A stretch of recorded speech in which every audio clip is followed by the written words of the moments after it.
বিসমিল্লাহির রহমানির রহিম। যদি কেউ আমাদের ক্ষতি করে থাকে বা কারো ক্ষতি করে থাকে, তাহলে কোরআনের নির্দেশ হচ্ছে তার ততটুক পরিমাণ শাস্তি দেয়া, যতটুক ক্ষতি হয়েছে ঠিক ততটুক পরিমাণ শাস্তি দেয়া অথবা সবর করা। Punish in an equivalent manner to how you were harmed or be patient. এ কথা আল্লাহ সুবহানাহু ওয়া তাআলা সূরা আন-নাহলের 126 নম্বর আয়াতে বলেছেন। চলুন আপনাদের প্রশ্ন উত্তর জেনে আসি। প্রশ্নের উত্তর দিচ্ছেন মাওলানা আবুল কালাম আজাদ। আসসালামু আলাইকুম। ওয়ালাইকুম আসসালাম ওয়া রাহমাতুল্লাহ। প্রথম প্রশ্ন করেছেন, আসসালামু আলাইকুম মুহতারাম, কেমন আছেন? আপনার জন্য অনেক দোয়া। আমার প্রশ্ন, আমার ভাগ্নি কানাডাতে বাড়ি কিনতে চাচ্ছেন 10% ডাউন পেমেন্ট দিয়ে, বাকি টাকা ব্যাংকের ঋণের মাধ্যমে পরিশোধ করবে।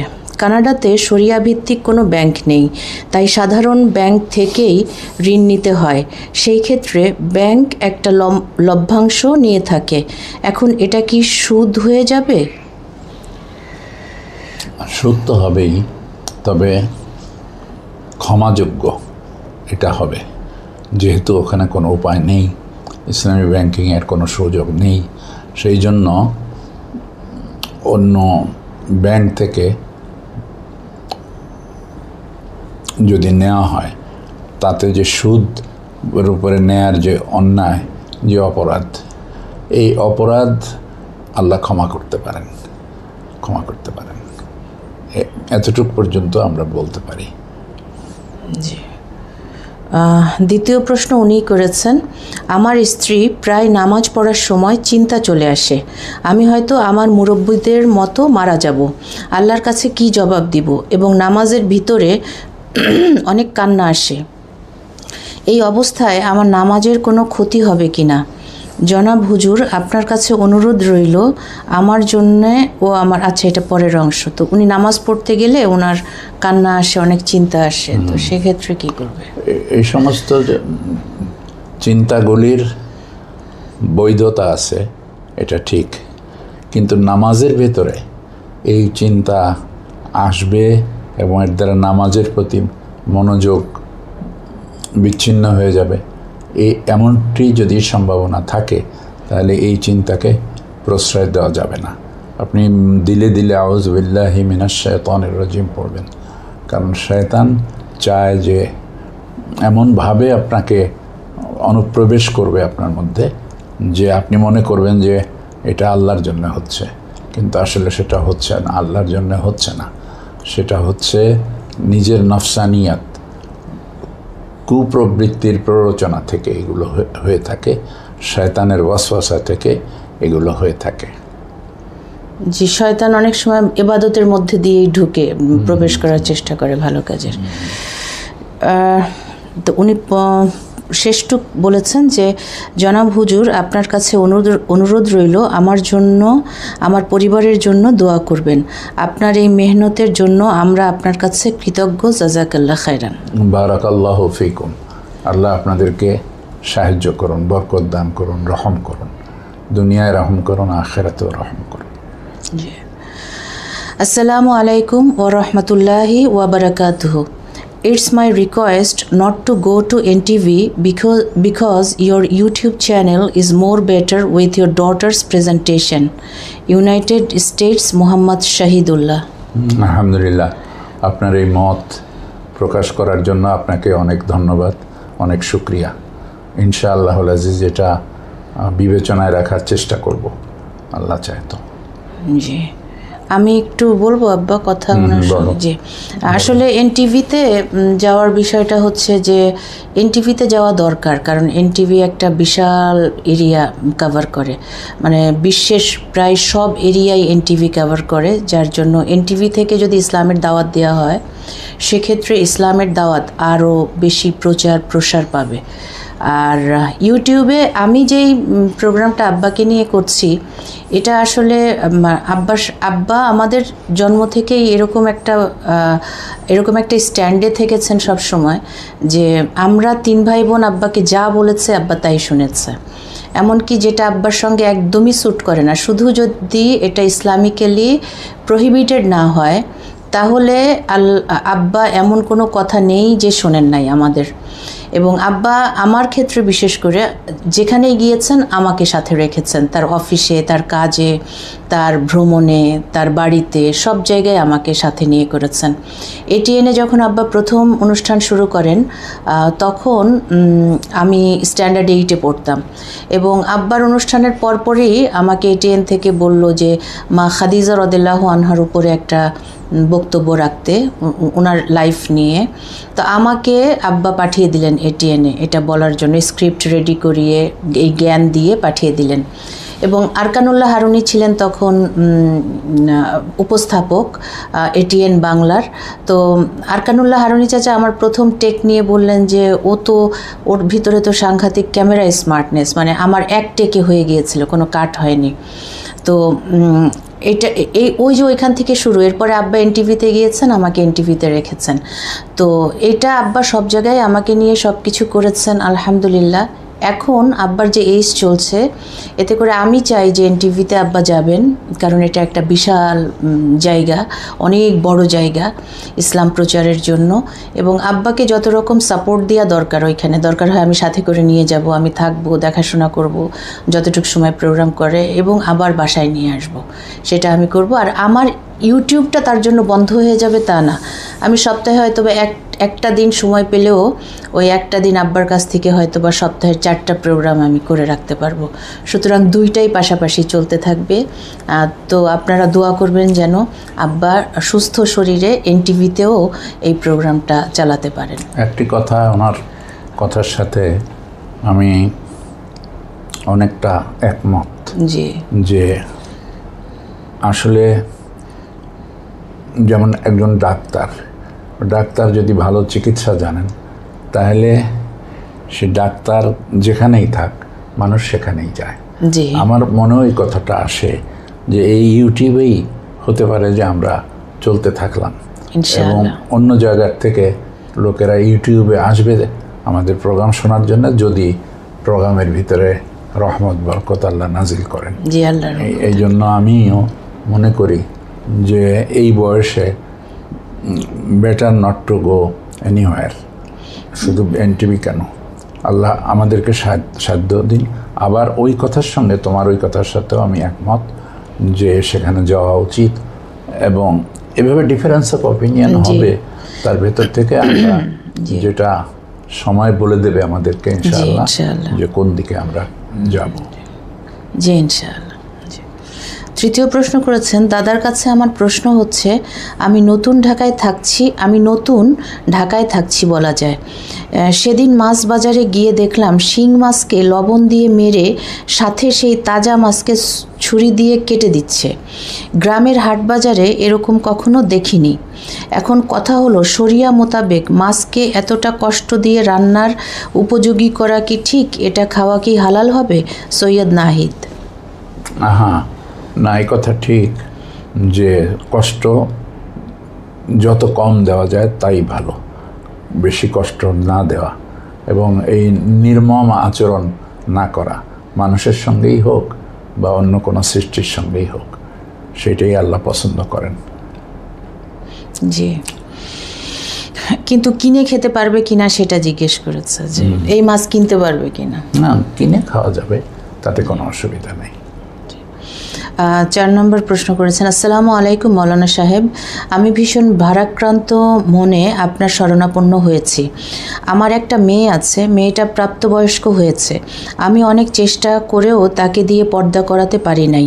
আমার চারপাশে অনেকেই আমাকে এই নিয়ে দোষারোপ করে, বলে মেয়েকে পর্দা করাতে পারি নাই বলে আমি নাকি আল্লাহর দরবারে দায়ুস হয়ে উঠব এবং আমাকে দায়ুসের সাজা ভোগ করতে হবে।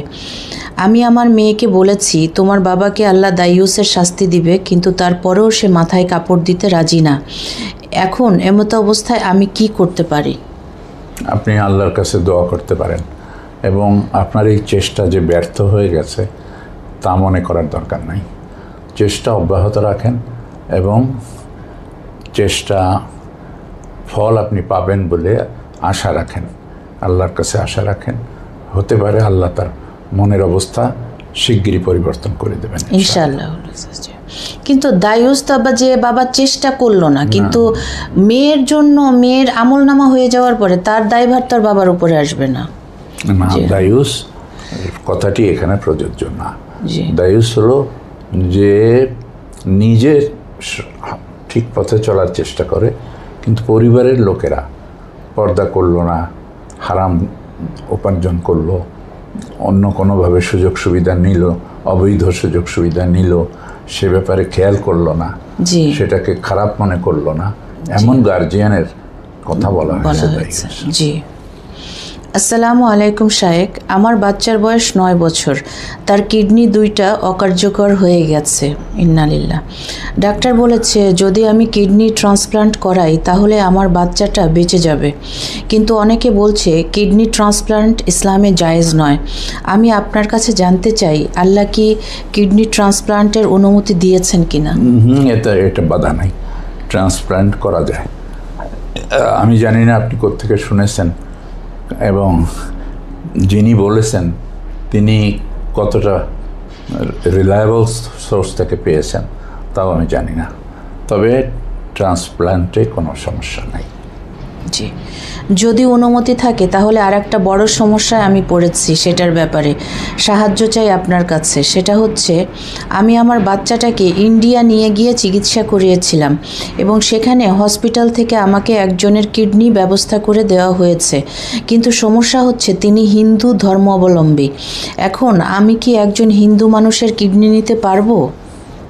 জি জি জি নিতে পারবেন, এটা না জায়েজ না।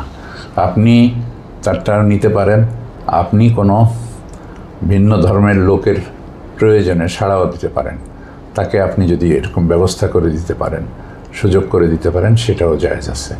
অমুসলিম মানুষ হলেই হলো, যে কোনো মানুষ বিপদগ্রস্ত হবে তাকে সহযোগিতা করা অন্য যারা ইমানদার আছে আশেপাশে তাদের ইমানি দায়িত্ব। জি, সবশেষে আমি আমার বাচ্চাটার জন্য আপনার কাছে বিশেষভাবে দোয়া চাই। আপনি আমার বাচ্চাটা সুস্থ তা আল্লাহর দরবারে চাইবেন, ও সুস্থ হোক তা আল্লাহর দরবারে চাইবেন, এবং আল্লাহ যেন আমাকে আমার জীবনের এত বড় পরীক্ষায় মজবুত রাখেন সেই দোয়া করবেন। আল্লাহ বারাক ফিকুম, বারাকাল্লাহু ফিকুম, বারাকাল্লাহু ফিকুম। আপনাকে আল্লাহ সাহায্য করুন। আমিন।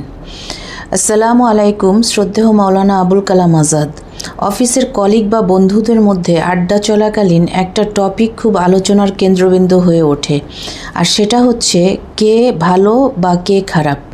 বিষয়বস্তুগুলো বেশিরভাগই রাজনৈতিক ইস্যু কেন্দ্র করে। একটা জাজমেন্ট খুব সহজেই আমরা করে ফেলি, আর সেটা হলো কে জান্নাতে যাবে আর কে জাহান্নামে যাবে। সেক্ষেত্রে শেখ হাসিনাকে আমরা জাহান্নামে দিয়ে দেই, গোলাম আজম জান্নাতি, আর খালেদা জিয়া মাঝামাঝি জায়গায় থাকবে। আমার প্রশ্ন হচ্ছে এ ধরনের জাজমেন্ট মানুষ করতে পারে কি না? না না, মানুষের এই অধিকার নেই। এই কাজে হাত দেওয়া মানে অনধিকার চর্চা। আল্লাহর কাজ আপনি করতে যাবেন কেন? ও কে জান্নাতে যাবে কে জাহান্নামে যাবে এই কথা বলবার সাধ্য কোনো মানুষের নেই। যারা এই দুনিয়াতে একটু কেরামতি দেখানোর জন্য হয়তো বলে থাকেন, ভবিষ্যৎবাণীর মতো করে থাকেন, সেটি করারও অনুমতি মানুষকে দেওয়া হয়নি। কিন্তু তবুও আনফর্চুনেটলি মানুষেরা দুনিয়াবি কারণে করে, আল্লাহর সন্তুষ্টির জন্য এহেন কাজ করা যায় না। জি, এই যে বলছে খালেদা জিয়া যে মাঝামাঝি থাকবে, সেই মাঝামাঝি জায়গাটা আসলে কোথায়?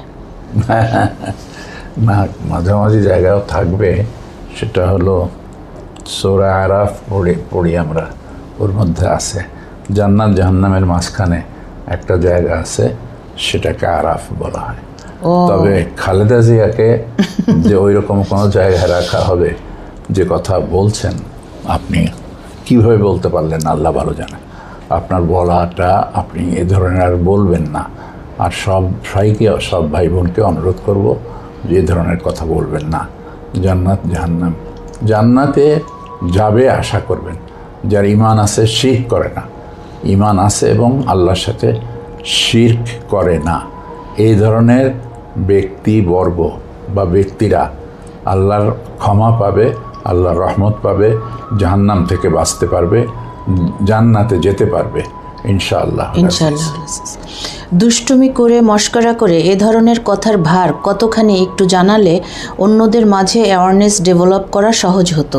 না, দুষ্টুমি করেও এরকম কথা বলা যাবে না, এবং কোনো বাহানা করেও বলা যাবে না। নিজেকে সংযত রাখুন, সংযত রাখুন। নিজে আল্লাহর কাছে ধন্না দিয়ে থাকুন যে আল্লাহর রহমত থেকে আমি যেন বঞ্চিত না হই। আমাদের সব কিছু দুনিয়া এবং আখেরাত একমাত্র আল্লাহ রব্বুল আলামিনের হাতে। সুতরাং আল্লাহর কাছে নিজেদেরকে সবসময় পেশ করে রাখা, নমনীয় হয়ে থাকা, তাকওয়া অবলম্বন করা, বিনয়ী থাকা আল্লাহ পছন্দ করেন। ইদফা বিল্লাতি হিয়া আহসান। কোরআন মজিদে আছে যে যদি তোমার সঙ্গে কেউ দুর্ব্যবহার করে তাহলে ভালো ব্যবহার দিয়ে তার জবাব দাও। ইদফা বিল্লাতি হিয়া আহসান, যেটা উত্তম সেই ধরনের একটা আচরণ দিয়ে, কথা দিয়ে বা কোনো অ্যাকশান দিয়ে তুমি রিপ্লাই দাও, জবাব দিয়ে দাও। ফাইজাল্লাযী বাইনাকা ওয়া বাইনাহু আদাওয়াতুন, তাহলে তোমার মধ্যে যার মধ্যে শত্রুতা আছে, কান্নাহু আলিয়ুন হামিম, সে এমন বন্ধুতে পরিণত হবে যে তুমি তা চিন্তাই করনি। আলিয়ুন হামিম, খুবই নিকটস্থ বন্ধু হিসেবে, নিকটের বন্ধু হিসেবে আল্লাহ তাকে করে দেবেন। এবং যদি এই আচরণ অব্যাহত রাখা যায় তাহলে এ টাইম উইল কাম যখন এর যে রেজাল্ট পাওয়া যাবে। তড়িঘড়ি না করলে রেজাল্ট পাওয়া যাবে ইনশাআল্লাহ। জি, আপনাকে ফিরে পেয়ে আমরা আল্লাহর দরবারে শুকরিয়া আদায় করি। এই দেশ এবং দেশের মানুষের জন্য আপনার কাছে দোয়া চাই। আল্লাহুম্মা আমিন। আল্লাহ সাহায্য করুন, আল্লাহ রহম করুন, আল্লাহ মাগফিরাত দান করুন, আল্লাহ সুবহানাহু ওয়া তাআলা বরকত দান করুন। আমিন, আল্লাহুম্মা আমিন। আসসালামু আলাইকুম সাহেব, ইসলামে গান শোনা বা গান গাওয়া কি হারাম? না, গান গাওয়া হারাম না। গানের কথা যদি ভালো হয়, সুন্দর হয়, গানের আবেদনের মধ্যে যদি কোনো আনইসলামিক কিছু না থাকে তাহলে সেই গান গাওয়া যাবে, সেই গান গাওয়া শোনাও যাবে। আর তাতে যদি উগ্র কিসমের বাদ্যযন্ত্র ব্যবহার করা না হয় তাহলে এই গান শুনতে কোনো অসুবিধা নেই, এমনভাবে গান গাইতেও কোনো অসুবিধা নেই। Respected sir, Assalamu alaikum. If a husband remains humble and modest with outsiders but is very strict and rude with his wife and children, does that mean he is a man of true manly behavior and upright in the sight of Allah? Or does it rather show his weak mentality and inefficient attitude towards his family? Right, আপনি যেটা বলেছেন এটার সঙ্গে একমত হওয়া যায়। দিলের অবস্থা তো আল্লাহ ভালো জানেন। তিনি হয়তো মনে করেন যে তার স্ত্রীর প্রতি, সন্তানের প্রতি তার একটু বেশি অধিকার আছে, তাই তিনি তাদের প্রতি একটু বিরক্ত হতে পারেন, তাদের উপরে রাগ করতে পারেন। রাগ না করা উচিত, রাগ করা যাবে না। বাইরে মানুষদের কাছে ভালো আছেন, ভালো ব্যবহার করছেন, এটা ভালো, কিন্তু ঘরের মধ্যে কারোর সাথে ভালো আচরণ নয় এমন কোনো আচরণ করবেন না। হুজুর, আসসালামু আলাইকুম। নামাজের দুরুদের আলাতে 1 আলিফ টান নাকি 3 আলিফ টান দিতে হবে জানাবেন।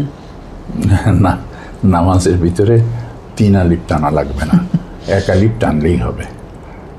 জি। আসসালামু আলাইকুম চাচা, আমি 2 বাচ্চার মা। আমার স্বামী খুব ভালো মানুষ এবং আমার সংসারে আমার শ্বশুর শাশুড়ি যারা আছেন তারাও আমাকে ভীষণ গুরুত্ব দেন এবং স্নেহ দেন। কিন্তু আমার সমস্যা হচ্ছে আমি খুব অল্পতেই রাগ হয়ে যাই। এমন রাগ হই যে বাচ্চাদের গায়ে হাত উঠাই, শ্বশুর শাশুড়ির সাথে বেয়াদবি করে ফেলি এবং স্বামীর সাথে খুব অশান্তি করি। পরবর্তীতে যখন মাথা ঠান্ডা হয় তখন আরও বেশি রাগ হয়, ভীষণ মনোকষ্টে ভুগি, কিন্তু আমার রাগ নিয়ন্ত্রণ করতে পারি না। আমি কি করলে এই রাগ থেকে মুক্তি পেতে পারি? দয়া করে সাহায্য করুন। হ্যাঁ, আপনি অবশ্যই সাহায্য পাবেন, আল্লাহর সাহায্য পাবেন। আল্লাহর কাছে এর জন্য আপনি তৌফিক কামনা করেন যে আল্লাহ আমাকে তৌফিক দান করুন, আমি অমন অবস্থায় না যাই। যতটা রাগান্বিত হওয়া আল্লাহ পছন্দ করেন না ততটা রাগান্বিত আমি না হই, এবং কারোর সঙ্গে রাগবশত দুর্ব্যবহার না করি। এইটার ব্যাপারে খুব খেয়াল রাখতে হবে। আর একটা কথা বলি, এটা যদি বারবারও হয়ে যায় তো বারবারই আপনাকে অনুতপ্ত হতে হবে, আপনাকে এর জন্য অ্যাপোলোজাইজ করতে হবে। এর জন্য আপনার উচিত হবে যে আপনি আপনার আপনজনদের সাথে, যাদের সাথে ব্যবহার একটু অসম ব্যবহার হয়ে যায়, তাদের কাছ থেকে ক্ষমা নেবেন, তাদের কাছ থেকে আপনি বলবেন যে সরি বলবেন, আর তাদেরকে খুশি করবেন তাদের, এবং যতবার এটা হয়ে যাক ততবারই করবেন। আল্লাহ ততবারই মাফ করে দেবেন। আপনি আন্তরিকভাবে আল্লাহর কাছে মাপ চাইতে থাকবেন এবং এই অবস্থার পরিবর্তনের তৌফিক আল্লাহ দান করেন, সেটা আল্লাহর কাছে চাইবেন। জি, আসসালামু আলাইকুম। আমি একজন খুব সাধারণ মুসলমান, শুধুমাত্র নামাজ, রোজা, জাকাত দেওয়া ছাড়া ইসলামের জন্য কিছু করতে পারি নাই জীবনে। আমি জান্নাতে যাওয়ার জন্য কি কি আমল করতে পারি? আপনি শুধু জান্নাতে যাইতে চাবেন, এই আমলই যথেষ্ট। আল্লাহকে বলতেই থাকেন যে আল্লাহ আমি জান্নাতে যাব, আমাকে জান্নাত দান করবেন আর আমাকে জাহান্নাম থেকে বাঁচাবেন। এর চেয়ে ভালো কোনো ট্রিটমেন্ট আমার জানা নেই। আর আপনি যদি শুধু আল্লাহর প্রতি আশা রাখেন, নিরাশ না হন, বারবার আশা করতে থাকেন, বারবার আল্লাহর কাছে চাইতে থাকেন। আল্লাহ খুব দেনেওয়ালা। আল্লাহ না চাইলে খুশি হন না, আল্লাহ চাইলে খুশি হন। মানুষ বারবার চাইলে হয়তো বিরক্ত হয়ে যায়, আর এই জন্য অনেক চিন্তা ভাবনা করতে হয় মানুষের কাছে চাইতে গেলে। তো চাওয়া, মানুষের কাছে চেয়েও কোনো লাভ নাই। আসলে আল্লাহই দিতে পারেন, দেওয়ার মালিকও আল্লাহ তাআলা, এবং আল্লাহ দিতে অভ্যস্ত, এবং আল্লাহ চান যে আমরা চাই আল্লাহর কাছে, আল্লাহ আমাদেরকে দেবেন। আল্লাহর কাছে আমরা চাইতেই থাকব, আল্লাহর কাছে আশা করতে থাকব যে তিনি আমাদেরকে জান্নাতের অধিবাসী করবেন, জাহান্নাম থেকে আমাদেরকে বাঁচাবেন। আমার সামান্য কিছু জাকাত হয়। আমি শুনেছি জাকাত দেওয়ার জন্য আপনার একটি প্রতিষ্ঠান আছে। আমি আপনাকে আমার যুবক বয়স থেকে চিনি এবং সর্বোচ্চ শ্রদ্ধা, ভালোবাসা মনের মধ্যে ধারণ করি।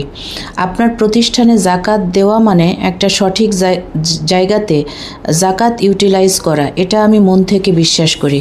আমাকে যদি একটু বলতেন আপনাদের জাকাতের খাত কোনটা এবং কিভাবে দেব? জাকাত আপনি দিতে পারেন, শুধু আপনি মেনশন করে দিতে পারেন যে এটা জাকাতের অর্থ। আসলে কিন্তু আপনি যখন দিয়ে দেবেন, যে প্রতিষ্ঠানের কথা আপনি বলছেন, আমি ওইটার ফাউন্ডার চেয়ারম্যান হিসেবে ছিলাম, আছি এবং থাকবো ইনশাআল্লাহ, এবং আরও বেশি সেটার জন্য আমি কাজ করব। মসজিদ কাউন্সিল ফর কমিউনিটি অ্যাডভান্সমেন্ট, মসজিদ কাউন্সিল ফর কমিউনিটি অ্যাডভান্সমেন্ট, এটা হলো তার নাম। মসজিদ কাউন্সিল নামে পরিচিত, মসজিদ কাউন্সিল নামে পরিচিত। এদের এখানে প্রজেক্ট আছে, এমন প্রজেক্ট, বেওয়ারিশ বাচ্চাদেরকে নেওয়া হয়। বেওয়ারিশ বাচ্চা, যার কেউ ক্লেম করে না, যাকে অথবা ডাস্টবিনে ফেলে দিয়ে গেছে, এ ধরনের বাচ্চাদেরকেও কালেকশন করে আমরা লেখাপড়া শেখানোর চেষ্টা করি, কোরআন হাদিস শেখানোর চেষ্টা করি, সেই সাথে দুনিয়াবি যোগ্যতাও তারা অর্জন করে। কেউ ইঞ্জিনিয়ারও হয়ে যায়, কেউ ডাক্তার হয়ে যায়, বা ডাক্তারের নার্সিংয়ে থাকে, হ্যাঁ এই সমস্ত ওই মেডিকেল টার্মে ওদেরকে ট্রেন্ড আপ করা হয়। হ্যাঁ, সেটা করা হয়। এবং আলহামদুলিল্লাহ ভালো থাকার ব্যবস্থা করা হয়, ভালো খাওয়ার ব্যবস্থা করা হয়। আমরা এটা শুরু করেছিলাম একান্তভাবে আল্লাহর উপরে নির্ভর করে। ইন তানসুরুল্লাহা ইয়ানসুরকুম, যদি তোমরা আল্লাহকে সাহায্য করো, আল্লাহ তোমাদেরকে সাহায্য করবেন। সূরা মুহাম্মদ, এই কথার উপরে ভিত্তি করে মসজিদ কাউন্সিল শুরু হয়েছে। আপনি মসজিদ কাউন্সিলে কে সহযোগিতা করবেন, আল্লাহ আপনাকে সহযোগিতা করবেন। আপনি মসজিদ কাউন্সিলে সহযোগিতা যত বেশি করবেন, আল্লাহ আপনাকে তত বেশি সাহায্য করবেন। এ ব্যাপারে আমার কোনো সন্দেহ নেই। আমি এটার জন্য এই জন্যই কাজ করি যে আল্লাহ এতে রাজি হবেন, আল্লাহ খুশি হবেন, আল্লাহ সাহায্য করবেন, দুনিয়ায় সাহায্য করবেন, আখিরাতে সাহায্য করবেন। এই দৃঢ় আকাঙ্ক্ষা নিয়ে আমি আল্লাহ সুবহানাহু ওয়া তাআলার সন্তুষ্টির জন্যে মসজিদ কাউন্সিলের সঙ্গে সম্পৃক্ত থাকি। কোরআন শিক্ষার প্রজেক্ট আছে, যেটা কয়েকটা ডিস্ট্রিক্টে আছে, যে ইমাম সাহেব কোরআন শেখাচ্ছেন এবং কোরআন শিক্ষার্থীর সংখ্যা এক একটা সেন্টারে ধরুন 18 জন 20 জন পর্যন্ত আছে, অথবা তারও কিছু বেশি কম আছে, কিন্তু তারা কোরআন শিখছে। এই প্রজেক্টকে আল্লাহ তাআলা কামিয়াব করুন এবং আমাদেরকে সর্বাত্মক সহযোগিতা করার সুযোগ আল্লাহ তাআলা আমাদেরকে দান করুন, তৌফিক দান করুন। এখন বর্তমান সময়ে আমাদের মসজিদ কাউন্সিলের প্রয়োজন বেড়ে গেছে, কারণ ভালো দক্ষ লোক মসজিদ কাউন্সিলে রিক্রুট করা হয়েছে। ইল্লা মাশাআল্লাহ, তারা এক সময় ভালো অবদান রাখতে পারবে ইনশাআল্লাহ। এটা ন্যাশনালি ইন্টারন্যাশনালি এক সময় খুব বড় আকারে কাজ করতে পারছিল, সেইভাবেই কাজ করতে এখন পারবে, তার চেয়েও বেশি পারবে বলে আমাদের বিশ্বাস। এবং আমরা নিরাশ হই না, কারণ আল্লাহকে তোমরা সাহায্য করো, আল্লাহ তোমাদেরকে সাহায্য করবেন। ইন তানসুরুল্লাহ ইয়ানসুরকুম। সেই জন্য আপনাদের মনের মধ্যে কোনো সংশয় থাকার দরকার নাই। আপনারা মন খুলে, দিল খুলে, হাত খুলে মসজিদ কাউন্সিলে সাহায্য করুন, আপনাদের কাছে একান্ত অনুরোধ। জি, আসসালামু আলাইকুম হুজুর। আমি আমার মাকে ভীষণ ভালোবাসি, কিন্তু আচ্ছা, মসজিদ কাউন্সিলের ব্যাপারে ওই যে কোথায় সাহায্য করবে, এটা মানে কিভাবে, কোথায়, কিভাবে, সেটা হলো এই মসজিদ কাউন্সিলের ব্যাংক অ্যাকাউন্ট আছে, ইসলামী ব্যাংকে আছে। ওইটা আমার সঙ্গে যদি ওই যে স্ক্রিনে দেওয়া নাম্বারে যোগাযোগ করে, জি, তাহলে আমি বলে দিতে পারবো, আমার কাছে সব ডকুমেন্টস আছে। সেটাই। জি, তো পরবর্তী প্রশ্ন পড়ছে। আসসালামু আলাইকুম হুজুর, আমি আমার মাকে ভীষণ ভালোবাসি, কিন্তু আমার স্ত্রী আমার মাকে সহ্য করতে পারে না। সেক্ষেত্রে আমার মাকে আমার স্ত্রী কিছু দেওয়া বা তার খেদমত করা একেবারেই মেনে নিতে পারে না। আমার মাও আমাকে বলেছেন যে তুমি স্ত্রী সন্তান নিয়ে ভালো থাকো, অশান্তি করো না, আমার জন্য আলাদা করে কিছু করো না। কিন্তু আমার মায়ের আমি একমাত্র ছেলে সন্তান। আমি আমার মায়ের এই করুণ মুখ সহ্য করতে পারছি না। আবার স্ত্রীর করা জুলুমও টেক আপ করার ক্ষমতা হারিয়ে ফেলেছি। এক্ষেত্রে আমি কি করব? আমাকে এমন একটা পরামর্শ দিন যেন আল্লাহ আমাকে এই জাহান্নাম থেকে উদ্ধার করেন। আল্লাহ তাআলা আপনাকে সাহায্য করুন, আল্লাহ তাআলা আপনাকে ভালো পরিবেশ তৈরি করে দিন। আপনি ইনশাআল্লাহ ভালো পরিবেশ পাবেন, আপনার স্ত্রীও ভালো হবে।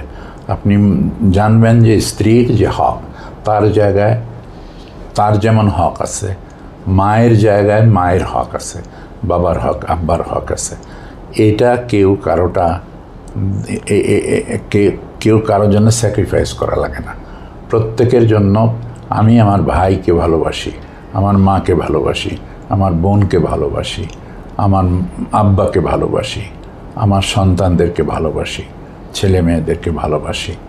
এটা না যে কিছু ভালোবাসা আমার কাছে জমা হয় তাই আমি ভাগযোগ করে শুধু এদেরকে দিয়ে দেই, এমন কোনো ব্যাপার না। ভালোবাসতে আপনি যত খুশি ভালোবাসেন, তত আল্লাহ তাআলা আপনাকে দান করতে থাকবেন। আপনার স্ত্রীর ব্যাপারেও আপনি আশাবাদী থাকেন যে সেও বুঝবে ইনশাআল্লাহ। আপনার শাশুড়িকে আপনি যদি একটু গুরুত্ব দেন, তাহলে উনিও ওনার শাশুড়িকে হয়তো গুরুত্ব দিতে পারেন, দেবেন আশা করা যায়। এইভাবে আশা রেখে, আকাঙ্ক্ষা রেখে, ধারণা ভালো রেখে আপনি অগ্রসর হন, সবর করেন। সবর করলে আল্লাহ তাআলা আপনাকে অবশ্যই ভালো ফল দান করবেন। জি, আর এভাবে করে যদি স্ত্রী যদি মেনে নেয় এই পরিবেশ, আবার স্বামীও যদি তার শাশুড়ির ক্ষেত্রে এই পরিবেশ মেনে নেয়, তাহলে ছেলে মেয়েদের উপরেও এটার একটা ভালো প্রভাব পড়ে, ওদেরও মানসিকতা, ওরাও ভালো একটা পরিবেশে বেড়ে উঠতে পারে। আর আদারওয়াইজ হলে বাচ্চা কাচ্চার মনেও একটা খারাপ প্রভাব পড়ে এবং তাদেরও ডিস্টার্ব হয় এই সমস্ত পারিবারিক সমস্যা থেকে। আসসালামু আলাইকুম হুজুর, আমার একটি ছোট বোন আছে যার বিয়ে হচ্ছে না, কিন্তু বিয়ের বয়স অনেক আগেই পেরিয়ে গেছে। কিছুদিন আগে একটা বিয়ের প্রস্তাব আসে, কিন্তু আমার বোনের বয়স বেশি বলে তারা অনেক টাকা ডিমান্ড করে। আমরা কি তাকে টাকা দিয়ে বিয়ে দিতে পারবো, নাকি এটা যৌতুক বলে পরিগণিত হবে? যৌতুক বলেই পরিগণিত হবে। এভাবে টাকা ডিমান্ড করার তাদের কোনো অধিকার নাই, আর এই ডিমান্ড ফুলফিল করা আপনারও কোনো দায়িত্ব নাই। আপনি আল্লাহর উপরে তাওয়াক্কুল করেন, চেষ্টা করেন, ভালো চেষ্টা করতে থাকেন। এক সময় অবশ্যই আপনার বোনকে আল্লাহ তাআলা সুপাত্রের ব্যবস্থা করে দেবেন। জি, আল্লাহুম্মা আমিন। এই পর্যন্তই ছিল। তোমাকে অনেক ধন্যবাদ। অনেক ধন্যবাদ মা। দর্শক, আপনারা স্ক্রিনে দেওয়া নাম্বারে প্রশ্ন পাঠাবেন। আপনাদের প্রশ্ন নিয়ে ইনশাআল্লাহ আমরা হাজির হয়ে যাব। এবং কেউ কেউ এবার একটু রিকোয়েস্ট করেছিলেন উত্তরগুলি জলদি পাওয়ার জন্য, তাই আপনাদের প্রশ্নগুলি নিয়ে আমরা জলদি হাজির হয়ে গেলাম। আশা করি উত্তর পেয়ে আপনারা উপকৃত হবেন। আল্লাহ আপনাদের ভালো রাখুন, সুস্থ রাখুন। আসসালামু আলাইকুম।